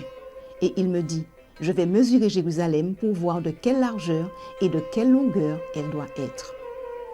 Il m'y transporta dans des visions divines et me déposa sur une montagne très élevée, où se trouvait au midi comme une ville construite. Il me conduisit là, et voici, il y avait un homme dont l'aspect était comme l'aspect de l'airain. Il avait dans la main un cordeau de lin et une canne pour mesurer, et il se tenait à la porte. L'Apocalypse également, par le symbole de la canne à mesurer, montre que le temps est venu de sortir de Babylone et de reconstruire le temple, que l'heure de relever les ruines causées par la petite corne a sonné. Celui qui me parlait avait pour mesure un roseau d'or, afin de mesurer la ville, ses portes et sa muraille. La ville avait la forme d'un carré et sa longueur était égale à sa largeur. Il mesura la ville avec le roseau et trouva 12 000 stades. La longueur, la largeur et la hauteur en étaient égales. Le nombre 144 000 apparaît dans la description des mesures de la Nouvelle Jérusalem. Le verset que nous venons de lire montre que la ville a la forme d'un cube. Elle possède donc 12 arêtes de 12 000 stades chacune, soit une valeur de 144 000. Ce nombre est un nombre symbolique. Nous le trouvons aussi dans l'Ancien Testament, où il prend tout son sens. C'est lui qui nous permet d'identifier la véritable épouse de Christ. Et l'Éternel dit à Abraham, « Sache que tes descendants seront étrangers dans un pays qui ne sera point à eux. Ils y seront asservis et on les opprimera pendant 400 ans. » Dans la Bible, une année équivaut à 360 jours. Si nous voulons mettre 400 ans en nombre de jours, nous devons faire 400 fois 360, soit 144 000 jours. Le nombre 144 000 n'est pas un nombre littéral, mais un nombre symbolique représentant un peuple ayant subi 400 ans d'esclavage. Dans l'Ancien Testament, il s'agit du peuple juif. Mais comme nous le verrons, dans le Nouveau Testament et durant l'ère chrétienne, ce nombre ne désigne plus le peuple juif. Jésus a éclairci cette question, tant dans l'Évangile de Jean que dans l'Apocalypse. Jésus leur dit, « Si vous étiez enfants d'Abraham, vous feriez les œuvres d'Abraham. Vous avez pour père le diable, et vous voulez accomplir les désirs de votre père. Il a été meurtrier dès le commencement, et il ne se tient pas de la vérité parce qu'il n'y a point de vérité en lui. Lorsqu'il profère le mensonge, il parle de son propre fond car il est menteur et le père du mensonge. Dans l'Apocalypse, les Juifs sont accusés de calomnie vis-à-vis des disciples de Christ. Je connais ta tribulation et ta pauvreté, bien que tu sois riche, et les calomnies de la part de ceux qui se disent juifs et ne le sont pas, mais qui sont une synagogue de Satan. Cela se confirme à la lecture des Actes des Apôtres, qui montrent à plusieurs reprises ces derniers accusant les chrétiens devant les Romains et inventant contre eux des motifs pour les faire condamner. La dernière lettre de l'Apocalypse désigne aussi le judaïsme comme la synagogue de Satan. Voici, je te donne de ceux de la synagogue de Satan qui se disent juifs et ne le sont pas, mais qui mentent. Voici, je les ferai venir se prosterner à tes pieds et connaître que je t'ai aimé. Dans les lettres aux 7 églises de l'Apocalypse, les églises chrétiennes sont reprises par Jésus. Mais le mot synagogue évoqué dans les lettres aux églises de Smyrne et de Philadelphie fait référence uniquement au judaïsme qualifié de synagogue de Satan et de menteur comme le père du mensonge. Un autre élément nous assure que les 144 000 de l'Apocalypse ne sont pas issus du peuple juif. En effet, les 12 tribus énoncées au chapitre 7 de l'Apocalypse, faisant mention des 144 000, ne sont pas données dans un sens littéral, mais dans un sens symbolique. Elles ne sont pas représentatives des 12 tribus de l'Ancien Testament, puisque la tribu de Joseph y est représentée 2 fois. Joseph et Manassé son fils, tandis que la tribu de Dan n'y figure pas. Elles sont donc énumérées à titre symbolique, car elles représentent ici un peuple mis en esclavage 400 ans, soit 144 000 jours, durant l'ère chrétienne. Il ne peut donc s'agir du peuple juif qui n'a pas connu 400 ans d'esclavage durant l'ère chrétienne. La Nouvelle Jérusalem, dont les dimensions équivalent à 144 000, n'est pas rétablie par le judaïsme ni au sein du peuple juif. Mais l'histoire du peuple juif nous donne une idée plus claire de la trame du chapitre 7 de l'Apocalypse et nous renvoie à un peuple qui a vécu une histoire similaire durant l'ère chrétienne. Certaines théories avancent que le nombre 144 000 serait un nombre littéral de personnes. Mais en réalité, il ne l'est pas. Il représente la condition d'un peuple que Dieu a choisi comme ses serviteurs dans cette fin des temps pour relever les ruines de sa maison. Dans le chapitre 7 de l'Apocalypse, Jean voit le scellement des 144 000, puis une foule que personne ne peut compter de toute tribu, toute nation, tout peuple, toute langue. Ceux, dit-il, qui viennent de la grande tribulation. Cette trame est explicitée par celle de la sortie d'Égypte des enfants d'Israël. En effet, au terme des 400 ans d'esclavage en Égypte, les Hébreux étaient devenus le peuple des 144 000 jours d'esclavage. Cependant, à leur sortie d'Égypte, ils représentaient une foule que personne ne pouvait compter, à laquelle aussi beaucoup d'étrangers s'étaient mêlés. Le livre des Nombres montre qu'à la sortie d'Égypte, seuls les hommes en mesure d'aller à la guerre avaient été dénombrés. On en comptait 600 730. Les femmes, les enfants, les personnes âgées et les Lévites ne furent pas comptés. Faites le dénombrement de toute l'assemblée des enfants d'Israël, depuis l'âge de 20 ans et au-dessus, selon les maisons de leurs pères, de tous ceux d'Israël en état de porter les armes.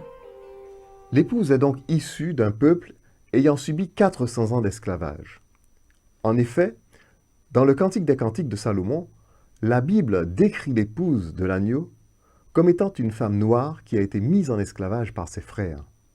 Je suis noire et agréable, fille de Jérusalem, comme les tentes de Kédar, comme les tentures de Salomon. Ne me regardez pas parce que je suis noire, parce que le soleil m'a regardée. Les fils de ma mère se sont irrités contre moi. Ils m'ont fait gardienne des vignes.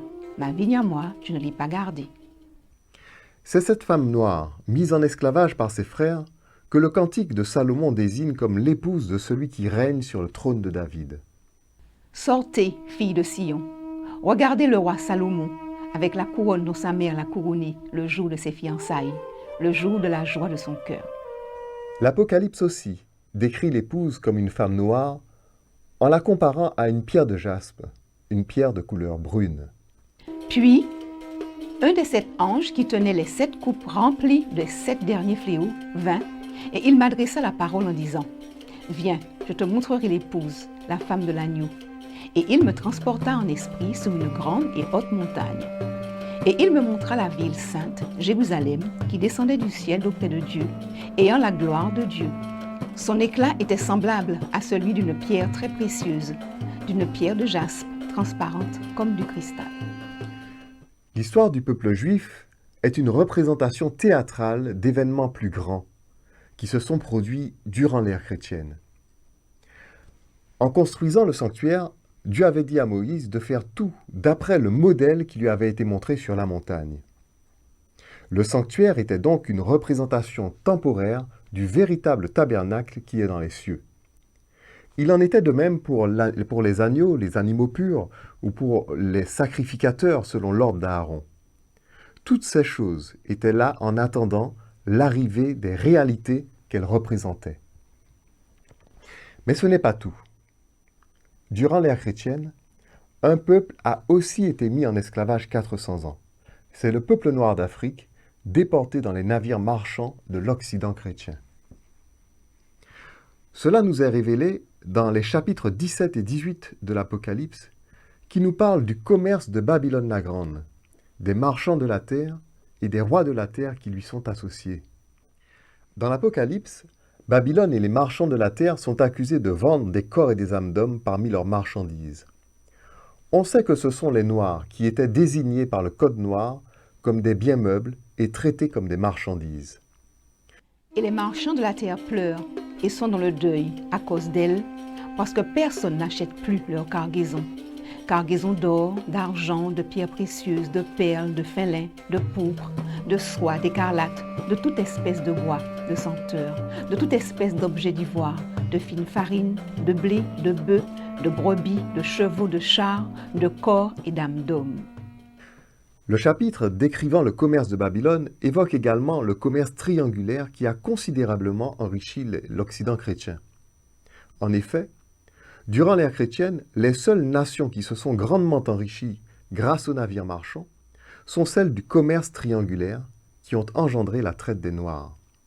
Malheur, malheur, la grande ville, où se sont enrichis par son opulence tous ceux qui ont des navires sur la mer. En une seule heure, elle a été détruite. L'Occident chrétien est aussi identifié par le dernier verset du chapitre 18 de l'Apocalypse.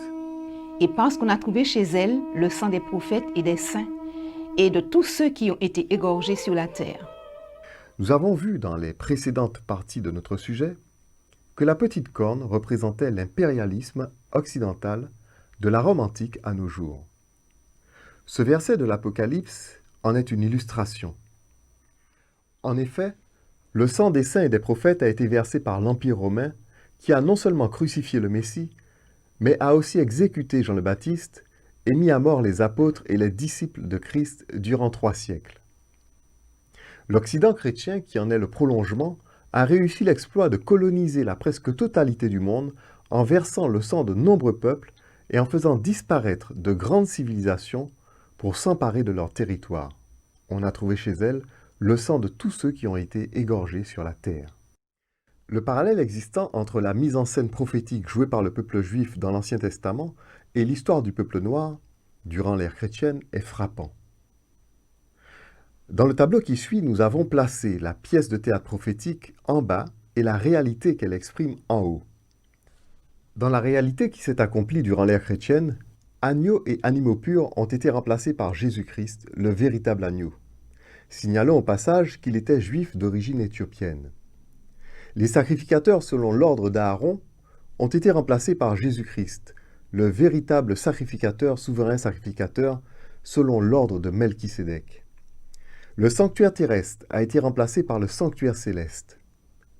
Le peuple hébreu, plus de 400 ans esclave en Égypte, a été remplacé par le peuple noir, plus de 400 ans esclave au sein de l'Occident chrétien. La Babylone antique a été remplacée par Babylone la Grande. L'épouse de l'agneau est donc une église noire, née parmi les descendants d'Africains déportés et mis en esclavage. Conformément à la prophétie, C'est dans les îles de la mer que cette lumière a été reçue. Ils élèvent leur voix, ils poussent des cris d'allégresse des bords de la mer. Ils célèbrent la majesté de l'Éternel. Glorifiez donc l'Éternel dans les lieux où brille la lumière. Le nom de l'Éternel, Dieu d'Israël, dans les îles de la mer. De l'extrémité de la terre, nous entendons chanter gloire au juste. Mais moi je dis, je suis perdu, malheur à moi. Les pillards pillent et les pillards s'acharnent au pillage. Ce passage de la Bible évoque l'Israël selon la chair qui se lamente et qui est au pillage, tandis qu'à l'autre bout de la terre, dans les îles de la mer, l'Israël spirituel se réjouit de la lumière qu'elle a reçue. Cela est aussi illustré dans l'Apocalypse. Je vis un autre ange puissant qui descendait du ciel, enveloppé d'une nuée. Au-dessus de sa tête était l'arc-en-ciel, et son visage était comme le soleil, et ses pieds comme des colonnes de feu. Il tenait dans sa main un petit livre ouvert. Il posa son pied droit sur la mer et son pied gauche sur la terre, et il cria d'une voix forte comme rugit un lion. L'ange se tient un pied sur la terre, un pied sur la mer, pour indiquer que l'endroit où il se trouve est une île d'où on ne peut partir qu'en franchissant la mer. Son visage comme le soleil montre que c'est là, dans les îles de la mer, que brille la lumière. Le petit livre ouvert dans sa main est la révélation pour notre temps. C'est en effet dans les îles de la mer, dans les Caraïbes, où ont été déportés les premiers captifs noirs, que par des révélations depuis 2005, Dieu a préparé son épouse, alors appelée l'Église de l'amour fraternel. Elle a reçu la justification et le sceau des 144 000 le jour de ses noces, qui ont eu lieu en 2010, au terme des 2300 soirs et matins de Daniel 8, et qui lui ont été révélés en cette même année. Elle est représentée par la 6e église de l'Apocalypse, qui porte sur sa colonne le sceau des 144 000 qui est le nom du Père et le nom nouveau de Jésus. Elle porte également le nom de la Nouvelle Jérusalem, dont les dimensions révèlent le nombre 144 000. Celui qui vaincra, je ferai de lui une colonne dans le temple de mon Dieu, et il n'en sortira plus. J'écrirai sur lui le nom de mon Dieu et le nom de la ville de mon Dieu, de la Nouvelle Jérusalem qui descend du ciel d'auprès de mon Dieu, et mon nom nouveau. Je regardai, et voici l'agneau se tenait sous la montagne de Sion, et avec lui 144 000, qui avaient son nom et le nom de son Père écrit sur leur front. Les trois noms qui figurent sur la colonne de Philadelphie, Philadelphie signifiant « amour fraternel », montrent que les noces ont eu lieu. Le premier nom est celui du Père, Yahweh. Le second, celui de la Nouvelle Jérusalem, Yahweh Shama, qui veut dire « l'Éternel est ici ». On le trouve dans Ézéchiel 48, verset 35, mais il est aussi illustré dans Apocalypse chapitre 21, verset 3. Et j'entendis du trône une forte voix qui disait, « Voici le tabernacle de Dieu avec les hommes. Il habitera avec eux, et ils seront son peuple, et Dieu lui-même sera avec eux. » Le troisième nom, figurant sur cette colonne, est le nom nouveau de Jésus, Eliakim en hébreu, qui signifie « celui que l'Éternel établit ». Il correspond à l'intronisation de Christ sur le trône de David. Eliakim est décrit dans Ésaïe 22 comme celui qui a la clé de David, celui qui ouvre et personne ne fermera, de même que Jésus dans la lettre à Philadelphie. Cette prophétie d'Ésaïe 22 et celle de la lettre à l'église de Philadelphie, dans Apocalypse 3, annonce le moment de l'intronisation de Christ et des noces de l'agneau, deux événements qui ont eu lieu simultanément. Outre le Cantique des Cantiques, le psaume 45 le montre très clairement. C'était d'ailleurs une coutume dans la Bible que le roi reçoive une épouse lors de son intronisation.